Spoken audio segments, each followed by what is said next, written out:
En Guinée, des organisations politiques et sociales pourraient subir des sanctions allant de la suspension jusqu'au retrait de leurs agréments. Cette décision de la junte au pouvoir fait suite aux heurts intervenus le 16 février 2023 dans la banlieue de Conakry, la capitale. Le ministère de l'administration territoriale a indiqué que les responsabilités pénales seront établies à la suite des procédures judiciaires par les autorités compétentes.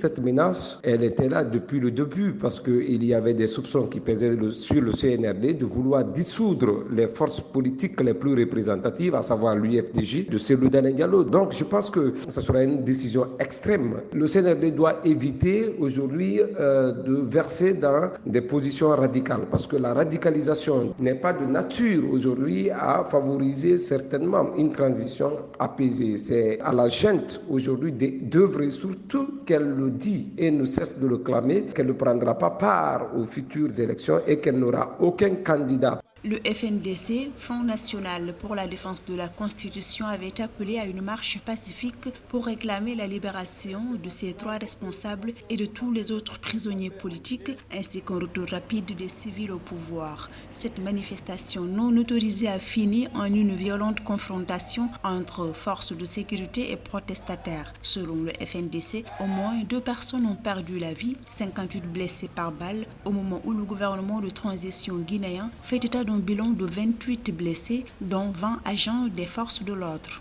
Aller sur ces extrêmes risque de mettre le pays dans des positions radicales très compliquées. Et je pense que le colonel a tout intérêt aujourd'hui de rappeler son propre camp à l'ordre. Il n'y a pas ce besoin de dissoudre un parti politique. Cette transition ne doit pas tomber dans ce piège des faucons de l'entourage du colonel Mamadi Doumbouya.